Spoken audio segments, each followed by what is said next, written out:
Hey everyone, so today we're going to look at a very interesting gambit for white. Most players play either 1d4 or 1e4. If you play 1e4, you get to play a lot of gambits, you can sacrifice a pawn right in the opening. But if you play 1d4, you don't have as many options. Often black will just reply with d5 or knight f6, and the theory is well defined. There are not many ways to sacrifice a pawn right in the opening itself for initiative, but we're going to look at one of these options. If you're confused about which first move is the best for you, you can find a link to the video above, which will help you and guide you to find the best first move for you, whether it's e4 or d4. But if you already have made that choice and it's 1d4 for you, then this video will be very, very helpful. So let's begin.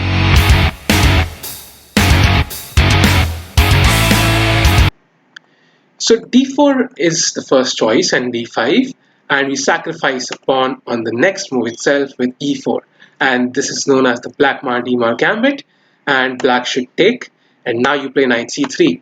So your aim is to simply capture the pawn. If black plays something which allows you to capture the pawn, then you basically have traded off the black central pawn, and then you will have a solid and slightly better position. So black plays knight f6, he has to save that pawn, and now you play f3. So again, you're trying to open up the f file for your white's rook, which will come on f1 after you castle, and black takes, and now knight takes. So again, you have development as your advantage for the sacrificed pawn, and black has to choose which way he's going to develop his pieces now. He has many options. One option is to basically play c6. Now this feels like a solid option to later on develop the bishop to g4 or f5, and then you play the move bishop c4. Here bishop d3 is also an interesting option. After bishop g4, castles, bishop takes, queen d4, and now basically you play the move bishop e3, and you have the two bishops developed. Black's king is far away from castling right now, and I think this is also a decent gambit for white, where he sacrificed two pawns, but his rooks will come to the center and then will put a lot of pressure on black's king. However, the theoretical line here goes bishop c4, and here black plays bishop f5. Now you play knight e5, already threatening checkmate actually, and he has to play e6, and then you simply castle. So after something like bishop g6, you would play bishop f4, knight d7. Now you have to remember that sometimes rook takes f5 is a threat, because after e takes f5, you can capture an f7 with the knight. So this is also an idea to keep in mind. If your opponent misses this, that's why black plays the move bishop g6. And then you play bishop f4, knight d7, you take on g6, h takes, queen d3, gb5, bishop b3, a5, a4, b4, knight e4. So again, the problem is, where does black's king castle? He does not want to castle on the queen side. Now that the queen side is expanded, he can castle on the king side, but then that's exactly where white's pieces are lined up against. The bishop is pointing towards the g8 square, the queen is ready to come to the h file, and the rook can also join along the third rank. So now knight e4, queen e4, and c5. So black is trying to get his bishop on f8 and the knight on d7 into play, but now you capture on e6, pawn takes, and now queen takes e6, queen e7, and now queen takes e6, and here basically black resigned, because after king d8, he will have the option of playing something like bishop g5, and if knight f6, even rook takes f6 does the job. So this is not really working for black. And another option is to basically, after castles, to just play bishop c2. Now this is an interesting tactic, and after queen takes c2, black plays queen takes d4, king h1, and queen takes e5. Now this does seem like black has won another pawn, and he's a 2 pawns up right now with a solid position, but white does have decent compensation. Now bishop f4 gaining a tempo, queen c5, and now you can play the move queen b3. Here if black plays queen d4, then again you play the move queen b3, knight d7, queen b7, rook d8, bishop c7. Now after queen takes c4, you take on d8, king takes, and rook a d1.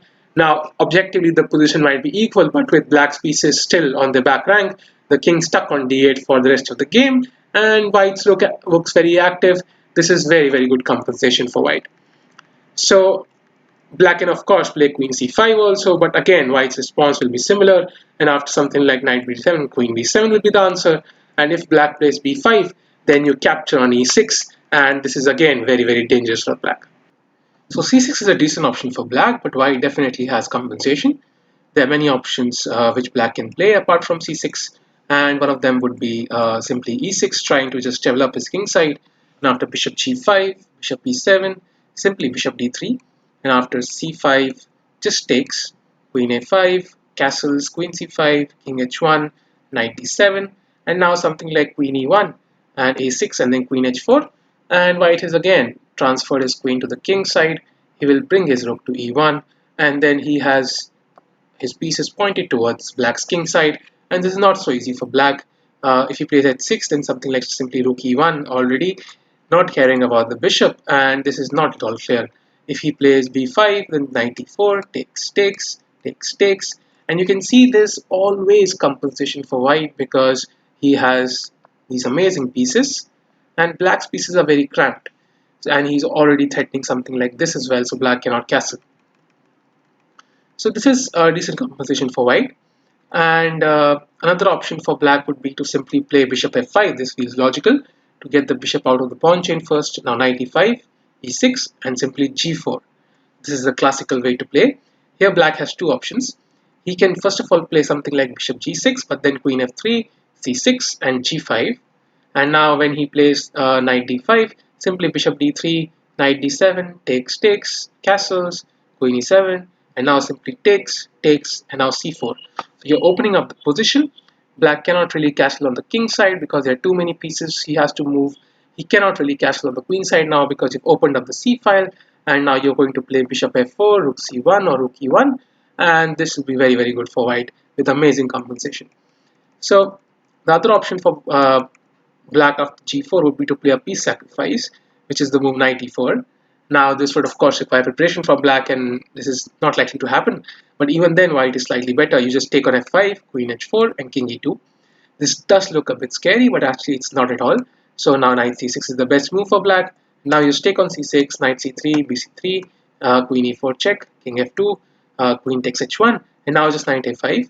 And now you basically next move can play bishop g2 after you of course move the queen, and then it is going to be very difficult for black to prove enough compensation. Here the white is obviously better. He has the two pieces against the rook, and that is always more valuable. So now that is also not so amazing for black. So one solid option for black is g6. So basically you don't even bother with pushing any of these pawns and you leave them flexible. You try to develop your king side and castle first. Now castles, castles, and now queen e1.